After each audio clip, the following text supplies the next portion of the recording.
Live every day as if it were the last, because before you know it, time goes past and life's just not that long. Tell all you love that you love them so, because even if you do, they might not know, and one day we'll all be gone.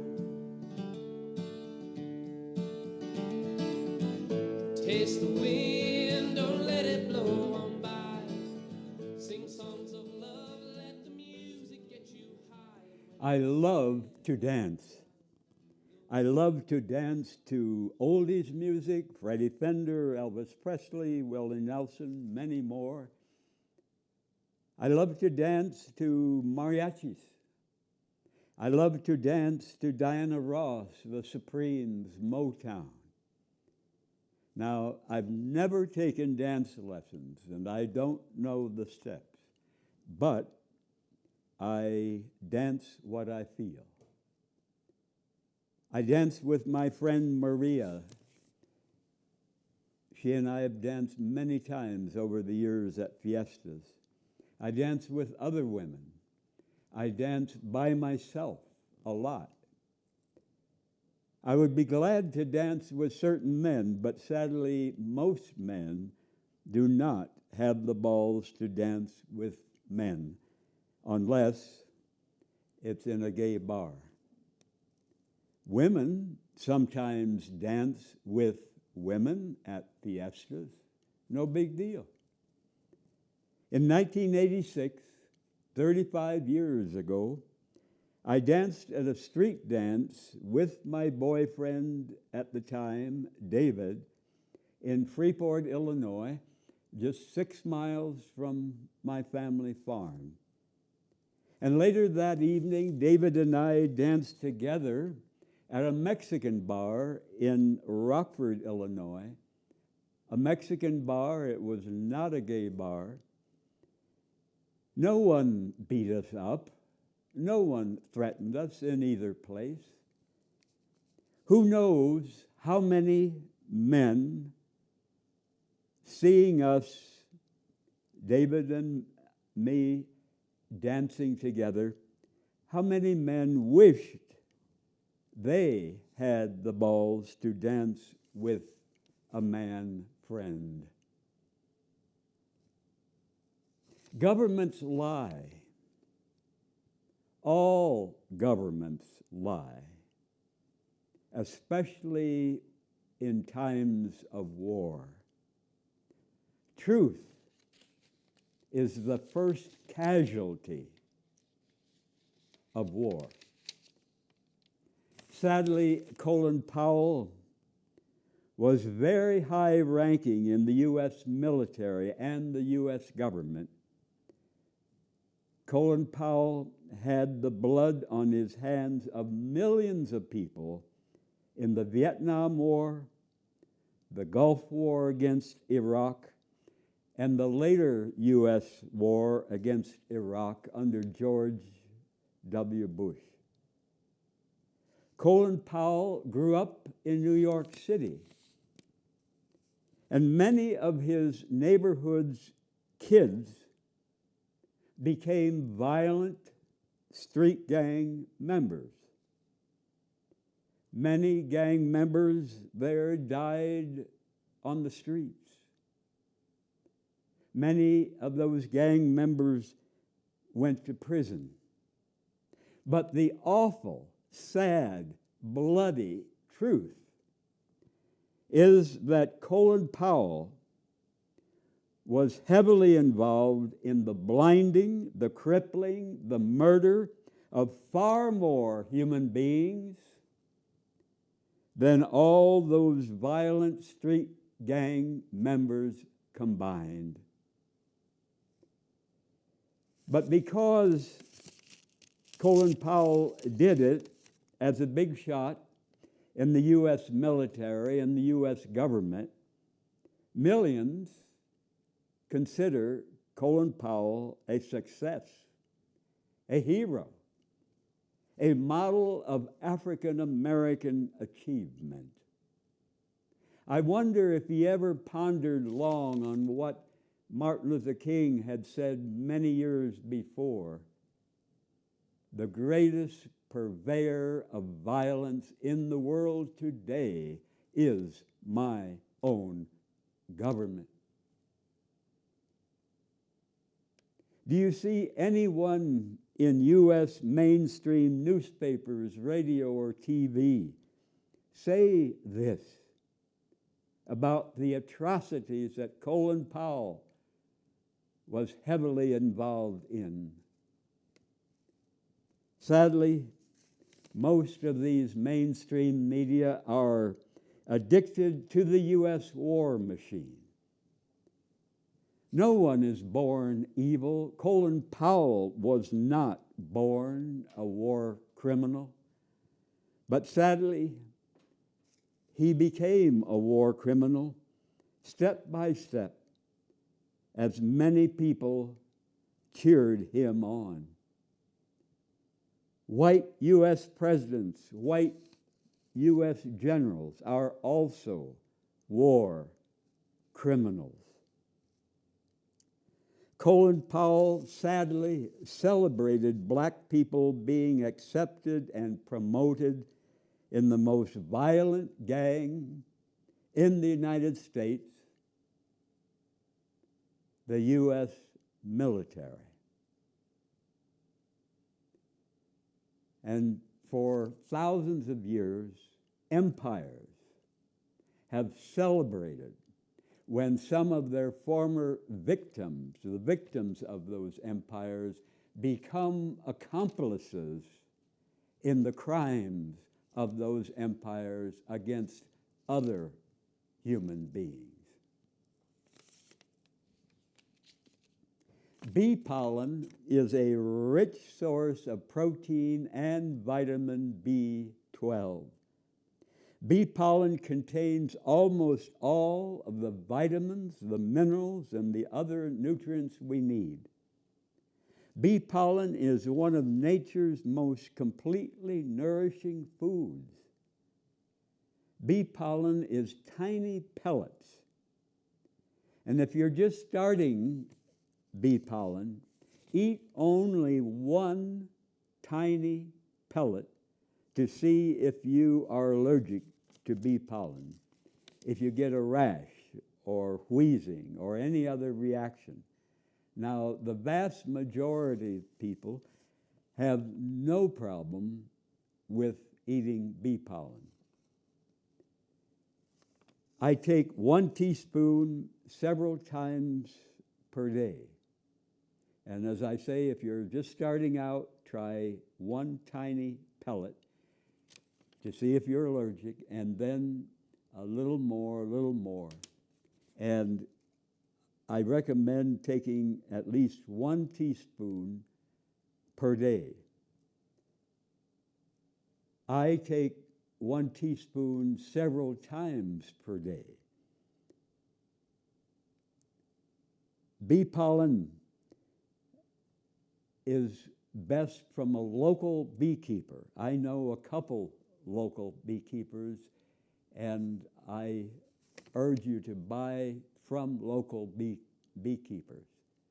Local bee pollen is best for the people in that community. Bee pollen is good for energy, for endurance, for living long. Bee pollen is good for recovery from a long-time illness and for reducing cravings for booze and other drugs. Bee pollen is great for building new blood, preventing colds and flu and other contagious diseases. Bee pollen is great for preventing and treating cancer, protecting against radiation, for hay fever, allergies, AIDS, depression. Bee pollen strengthens the immune system, good for bronchitis, hepatitis, rheumatism, fatigue, headaches, good sex for men and for women. Bee pollen for hemorrhoids, anemia, acne, digestive problems, asthma, both diarrhea and constipation. Bee pollen for prostate enlargement and prostate infection. I highly recommend bee pollen. Better than the processed, high-priced supplements from factories. Almost half of U.S. federal income tax pays for U.S. wars, past wars, present wars, future wars. We enjoy our hands to work, to garden, to play music, to eat food, to make love. But if we pay federal income tax, we pay to destroy other people's precious hands in war. We enjoy seeing flowers and sunsets, trees, mountains, written words, loved ones, attractive bodies. But if we pay federal income tax, we pay to blind people in war. We pay to severely burn babies and to rip open the flesh of grandmas and grandpas. We enjoy walking and running and dancing. But if we pay federal income tax, we pay to paralyze children who will never walk or run again. We enjoy our homes, protection from the storms and the cold, a place to feel safe with our loved ones. But if we pay federal income tax, we pay to bomb homes and the people inside. If we pay federal income tax, we pay to turn sons and daughters into professional hired killers to murder on command with no conscience.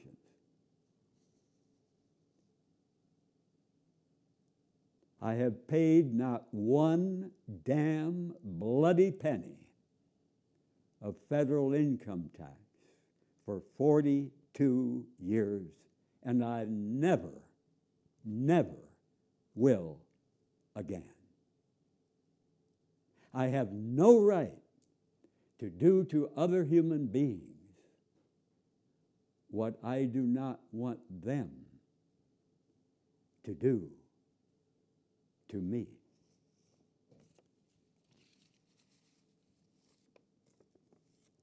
One Oklahoma cowboy in the early 1900s remembered how the trail boss urged each cowboy to pair off with another man. Always take another puncher along, urged the boss. In a cow outfit, you and your fellows are members one of another. And in his private letters, this Oklahoma cowboy from the early 1900s confessed that these partnerships often became sexual eventually. At first, the two cowboys would comfort each other shyly, and as they became less shy, they would masturbate each other. And when these two cowboys trusted and liked each other more, they would move on to hot oral sex with each other. The Oklahoma cowboy in the early 1900s said sex on the range between cowboys was mostly mutual masturbation and oral sex. Attraction for another cowboy was at first rooted in admiration, then infatuation, then a sense need of a buddy, loneliness and yearning, but it often ripened into love. Another man in the early 1900s worked in an isolated all-male Western logging camp. And the group of 9 men were snowed in for months during the severe winter. He wrote that not one of them could be considered effeminate or neurotic or abnormal, but 7 of those 9 men engaged in sex with men. Most of them preferred anal sex. I love passionate sex with certain healthy, honest, dependable men whom I'm strongly attracted to and who are strongly attracted to me.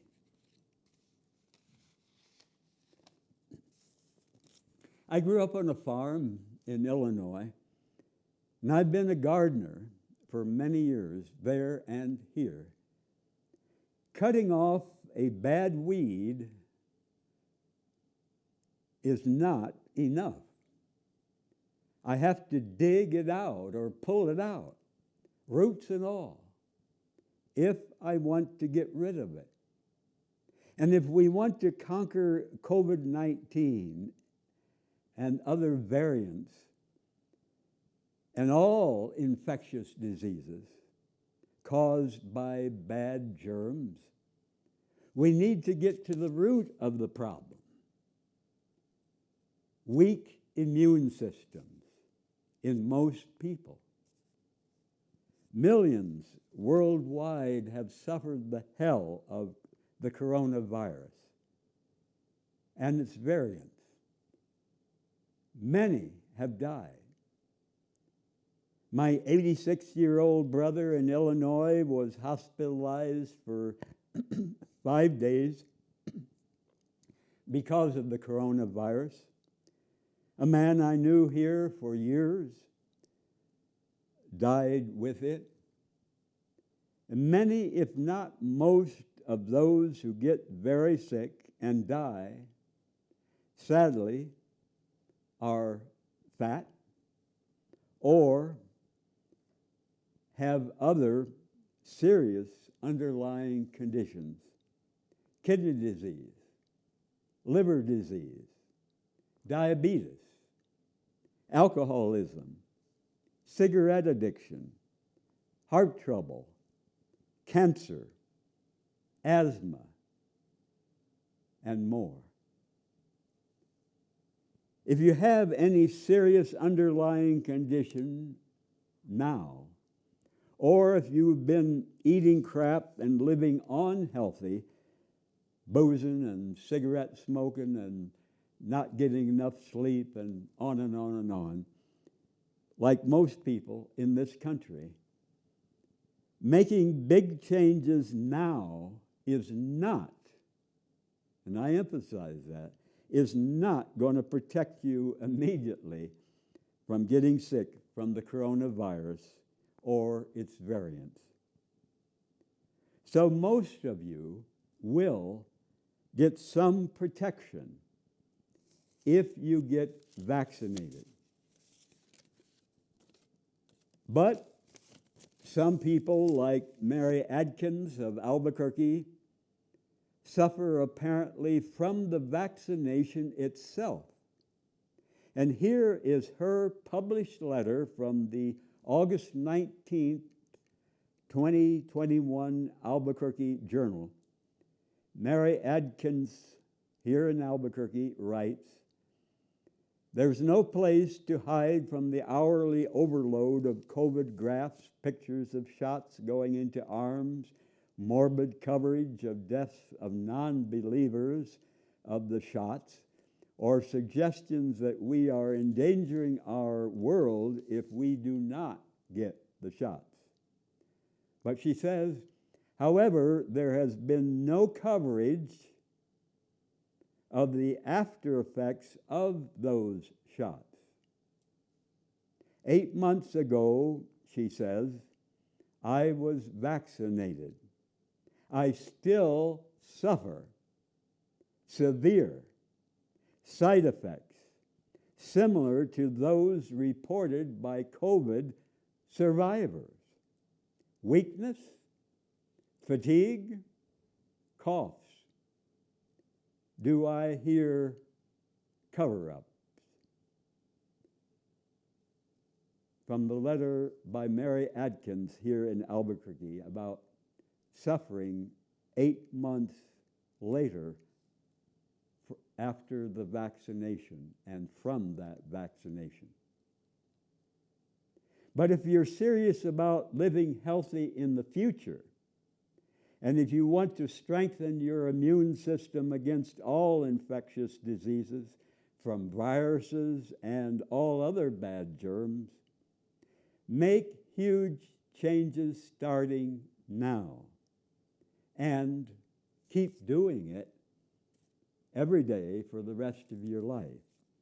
But again, I emphasize that making those big changes now is not going to immediately make your immune system strong enough to ward off COVID.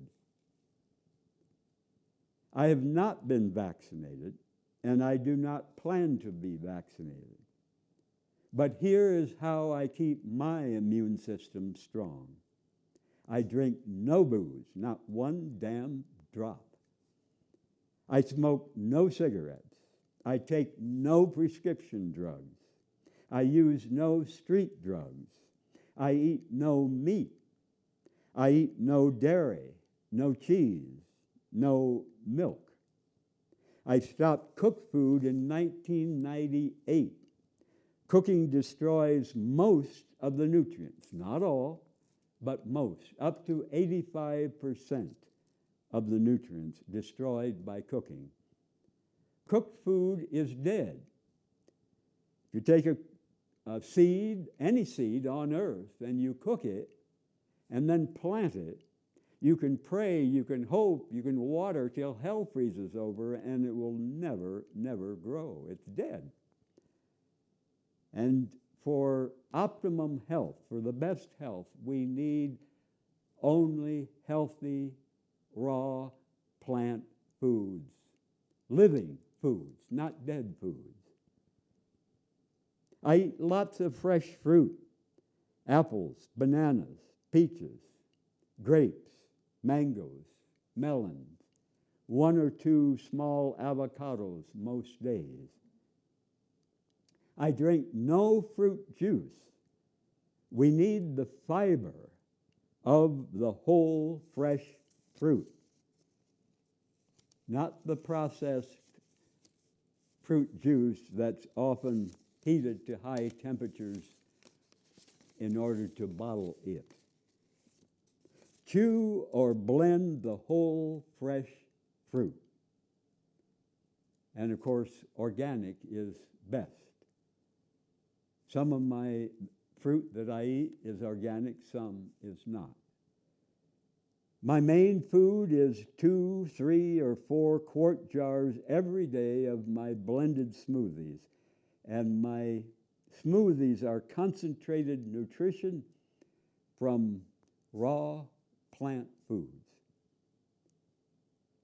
The ingredients of my main smoothies now are lentils, flaxseed, purified water, puncture vine, hawthorn berry powder, pecans shelled just before using, ginkgo leaves, fenugreek seeds, powder, arco powder, blue corn from my garden, fresh alfalfa or kale or caletus, green tea leaves, extra hot red chili pepper, and the most important herb of all, garlic. And I eat bee pollen, separate. In cold weather, In my smoothies, I may include dried colitas, mint from my garden, and ginger root. I add apricot kernels when I have some. Apricot kernels, which are good to prevent and to treat cancer. They have a high concentration of vitamin B17. I eat blended carrots. I soak up the sunshine on most or all of my skin most days all year round. Sunshine is wonderfully healthy for our immune system to fight off all contagious diseases if we eat only healthy raw plant foods, no junk foods, and never burn. If you're not used to it, start with a few minutes and gradually increase. I go to bed most nights between 9 and 10 and get up around 6. I like 8 to 9 hours in bed. Nothing on earth, no nutrition, no exercise substitutes for enough sleep if you want to be healthy. Robbing ourselves of sleep is very foolish. Nothing to brag about. And I enjoy short naps some days. Hour for hour, the hours we sleep before midnight benefit us more than the hours after midnight. No late night parties for me. I love to dance, but not in the late nights. I exercise vigorously in my room almost every day after I get up, chin-ups and push-ups and crunches and many other exercises. I do long walks on many days. I drunk my piss for health every day since November 10th, 1999, now usually 2 cups as I exercise. And multitudes of people for thousands of years around the world have drunk their piss for health.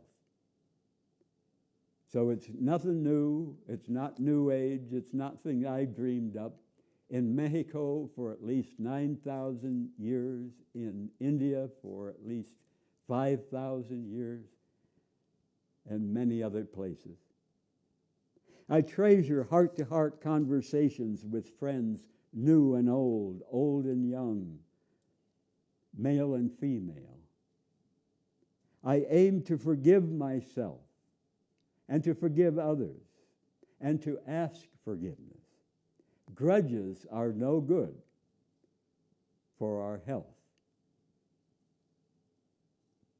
I go to many free or low-priced events, the rail yards market, flea market, downtown growers market, gay pride parade. I love to hug men and women who enjoy hugging. I love affectionate, passionate sex and romance with certain men if it happens. I enjoy my garden. I've not been vaccinated, and I do not plan to get vaccinated. Now, I want to say clearly that I cannot say for sure that I will not get sick from COVID. I would be a fool to say for sure. But I think my chances of not getting sick from COVID are as good or better than someone who has eaten and lived unhealthy for many years and gets vaccinated.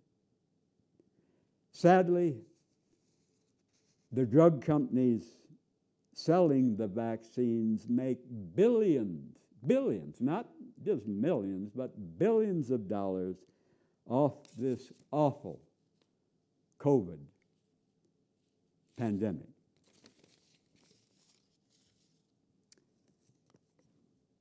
The world population in 1850, 171 years ago, it was 1 billion people. 1930, approximately 2 billion. 1960, 3 billion. 1974, 4 billion. 1986, 5 billion. 1999, 6 billion. And of course, all of those are approximate numbers, estimations. But now more than 7 billion, approaching 8 billion of us, are alive, 7 times as many people now as were living 200 years, more or less, ago. Twice as many are alive now as were alive less than 60 years ago. So why make more babies?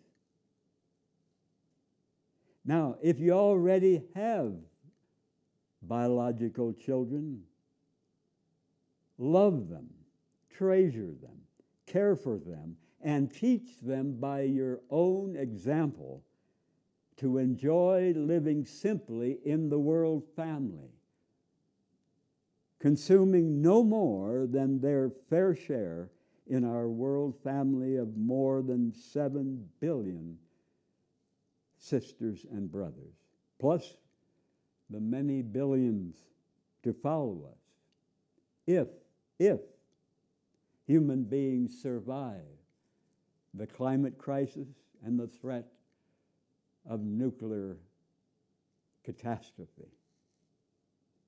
Billions more people consuming more resources, billions more people poisoning the earth with more waste, more pollution. Where does it end? In massive disasters, suffering, wars, famine, starvation. The worst population problem on earth is not in India.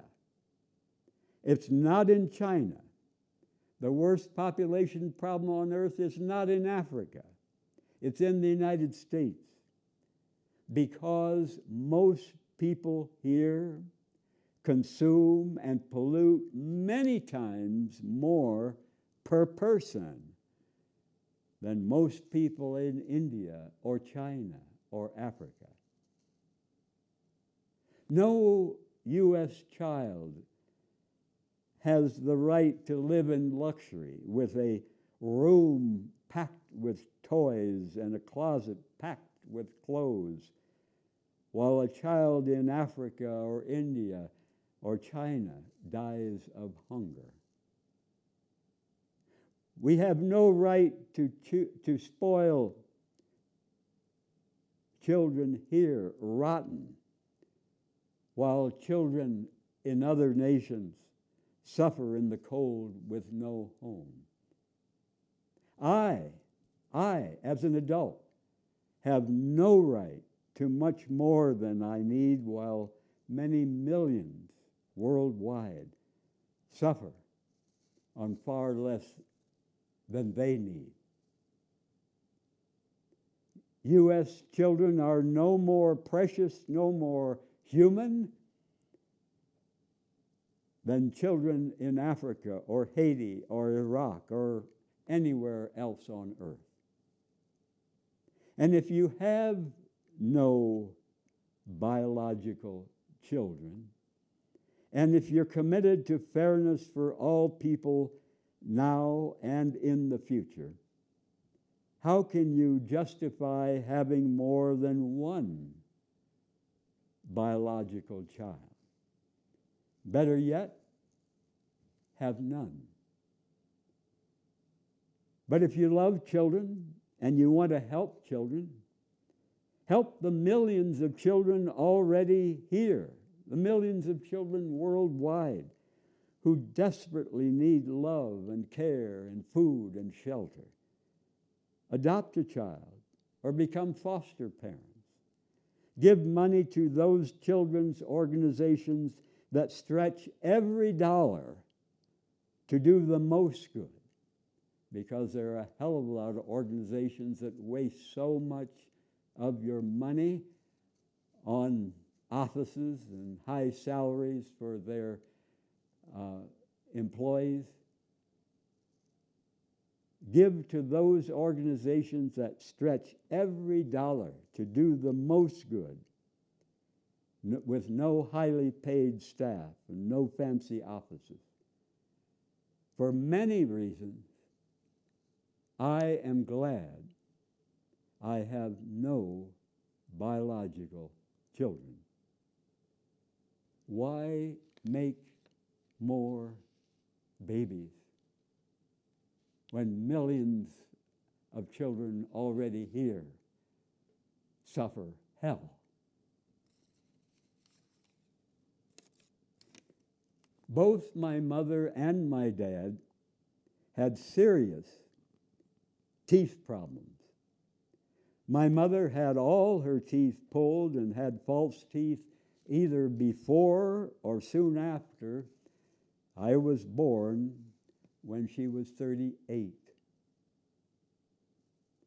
And my dad did not have good teeth.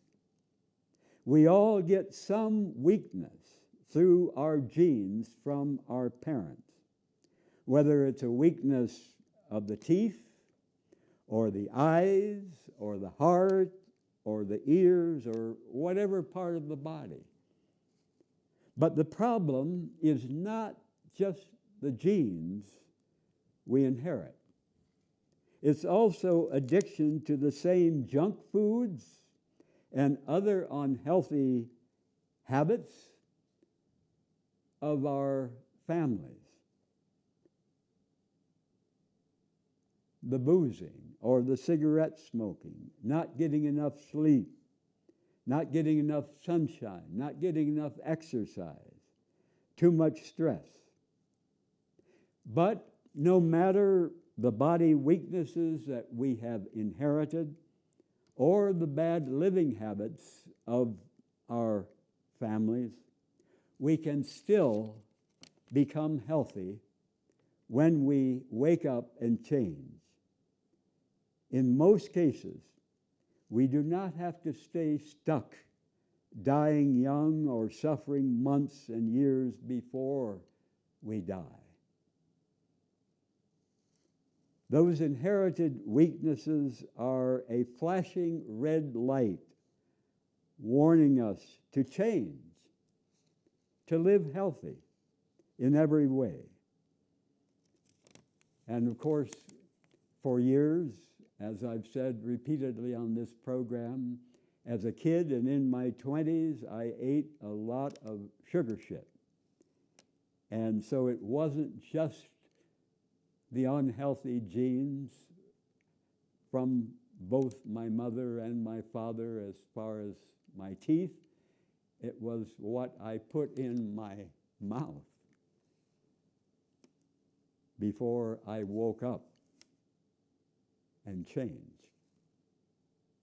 How we live is much more important than the genes we inherited. We can change and get healthy.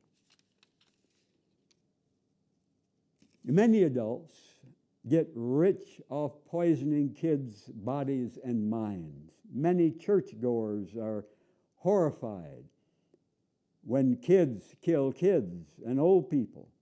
But many of these same churchgoers have no conscience against paying Uncle Sam tax dollars to kill kids and old people in other nations. Many kids are damned as no good hoodlums for stealing cars and computers. while politicians and corporation presidents are praised as fabulously successful when they steal billions in natural resources and dirt-cheap labor from other nations. Some kids commit atrocious crimes, and they definitely need to change their ways. But the number one responsibility for kids' crimes is on adults. Kids do not own the gun factories. Kids do not own the gun stores. Kids do not make, sell, and advertise booze. Kids do not manufacture the damn violent video games. Kids do not make the major movies glamorizing war and rape and jealousy and guns, booze, cigarettes, revenge, robbery, and money addiction. Kids do not import the heroin and cocaine from abroad. Kids do not create the TV commercials pushing people to crave expensive crap nobody needs and to do anything to get that crap. No kid should be spanked. No kid should be cursed. No kid should be bruised. No kid should be beaten. No kid should be ignored and neglected. Kids do not run Hollywood. Kids do not run McDonald's. Kids do not run Coca-Cola. Kids do not run Coors. Kids do not run Philip Morris. Kids do not run Wall Street. Kids do not run Congress. Kids do not run the Pentagon. Kids do not run the CIA. Kids do not run the Baskin-Robbins. Kids do not run Sandia Weapons Lab. Kids do not run General Motors. Kids do not run Exxon. Kids do not run Walmart. Imagine if we adults refused to work at any job that harms people, any job that poisons our only home, Mother Earth. Imagine if we adults all devoted ourselves every day to creating a world where it's easier for us all to be good and to do the right thing.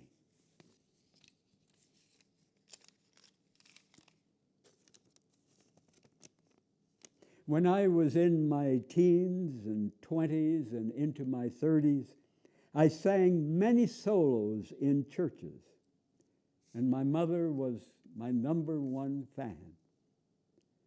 But I no longer believe many of the words of those religious songs I used to sing. Now, I could fake it and still sing those solos in churches, but I aim to speak the truth. I don't want to be a hypocrite or a fake. So why would I sing words I no longer believe?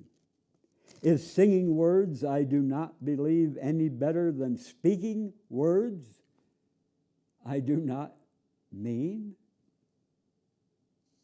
I love the deep feelings and the beautiful melodies of many old country western songs and other oldies. But I reject many of those words about booze and revenge and lying and violence and jealousy and cheating.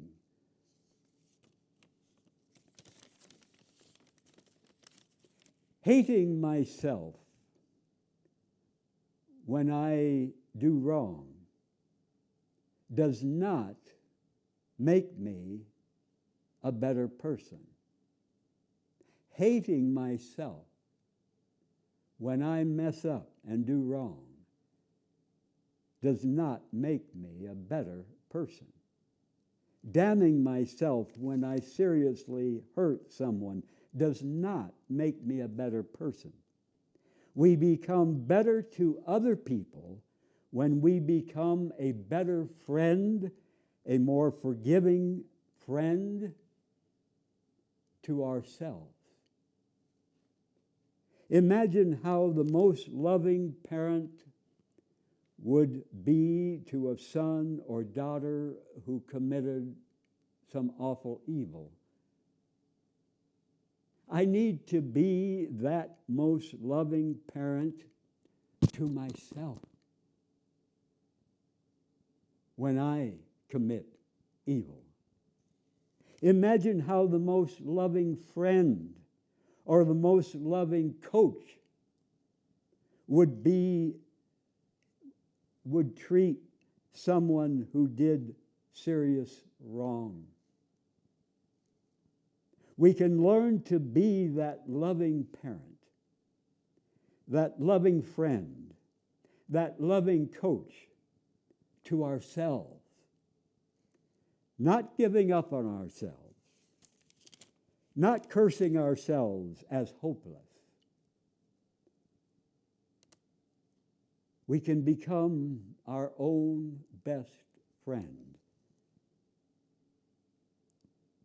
Certainly, we need to face and confess what we did wrong, but not tell ourselves that we are no good. Because we all are more than the worst things we've ever done.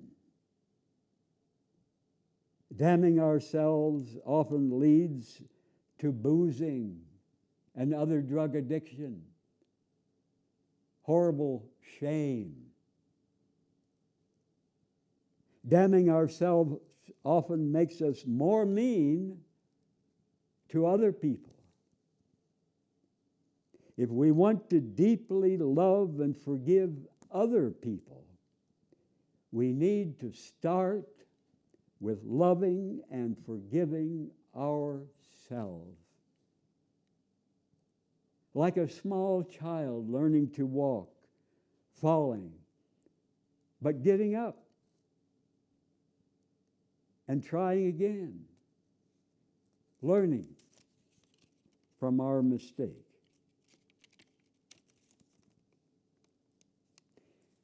How do you choose what you eat?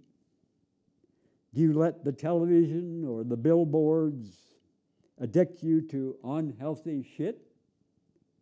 Do you let your family and friends addict you to factory, fake, fast food crap? My number one test to eat some certain food is it healthy? Is it raw plant food from the earth? Will this food help or harm my health? And my number two test is, do I like the taste? And my number three test is, how much does it cost? There are many nutritious, delicious foods that are very expensive, and I don't eat those. Sadly, many people do not usually choose what they eat, making how healthy it is their number one most important question for every mouthful. Read the labels on any processed food. Would you sign any legal document if you did not read and understand the fine print? No legal document is more important than our body's health.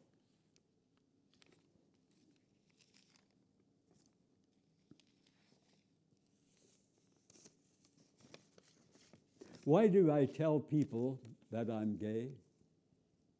I want gays and lesbians, bisexuals, transgender people who feel ashamed and alone in their suffocating closets to see they can risk living open and real in this crazy, cruel, beautiful world.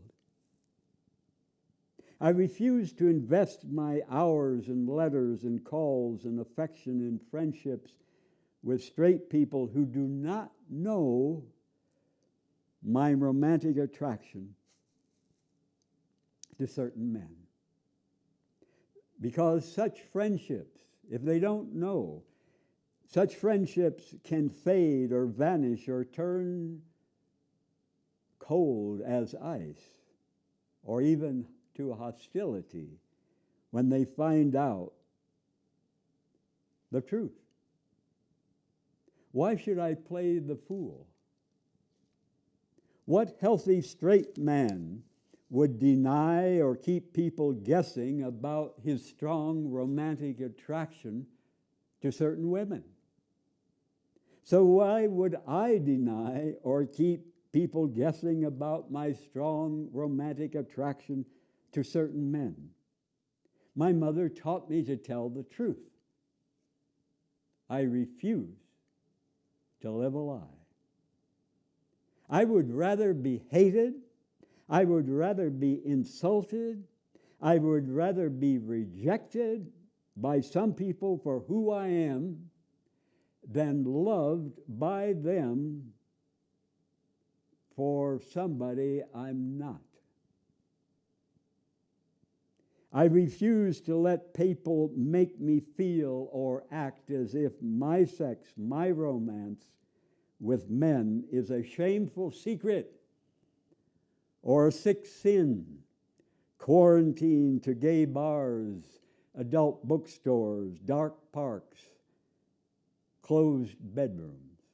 I choose to openly celebrate my feelings, just as a man and woman in love would.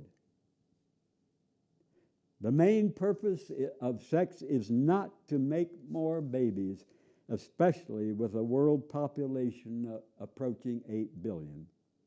The main purpose of sex is affectionate, pleasurable connection between people. Female and male, male and male, female and female.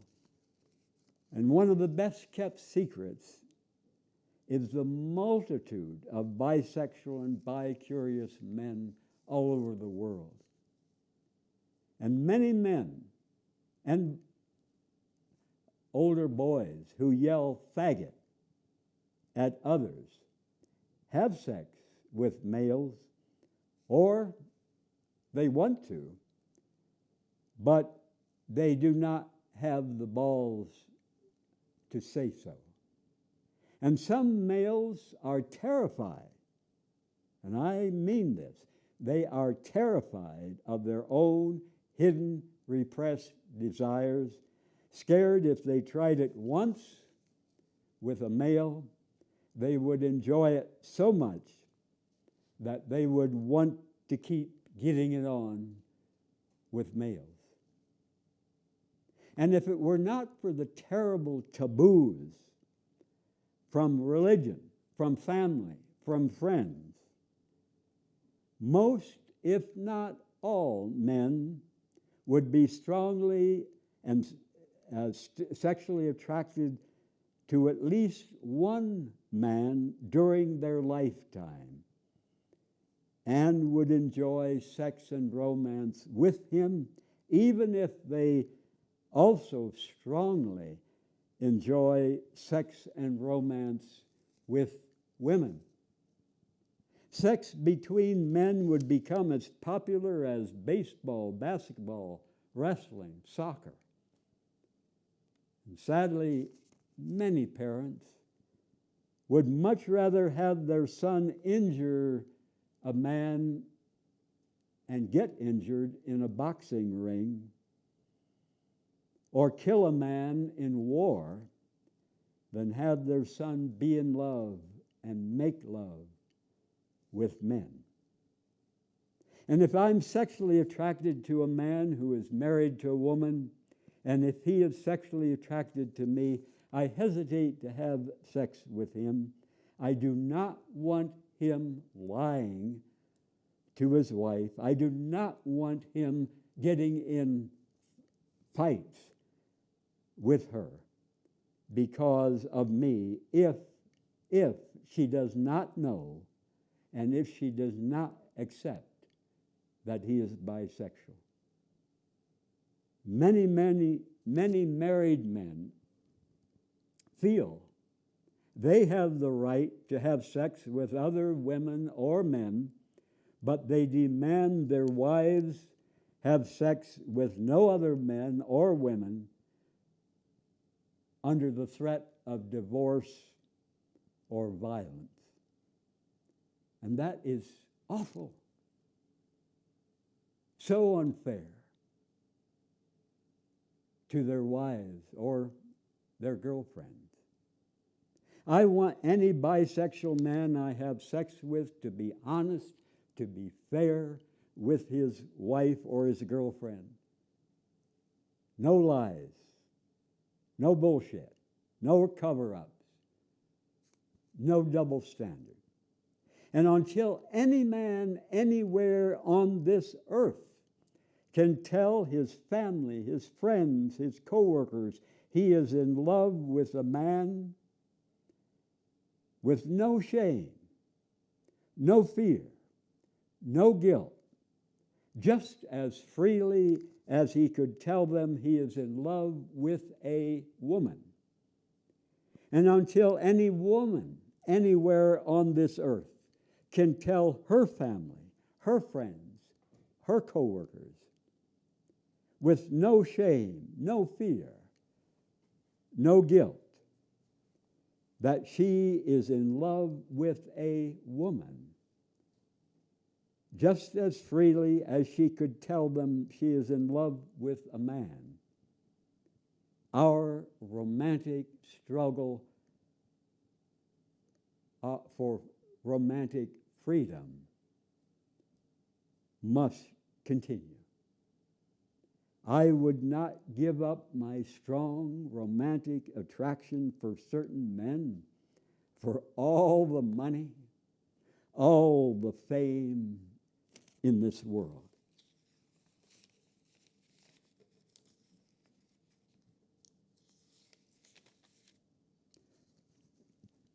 Two friends who were former inmates in a Nazi concentration camp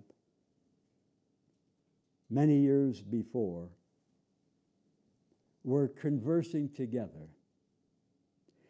And the one asked his friend, "Have you forgiven the Nazis?"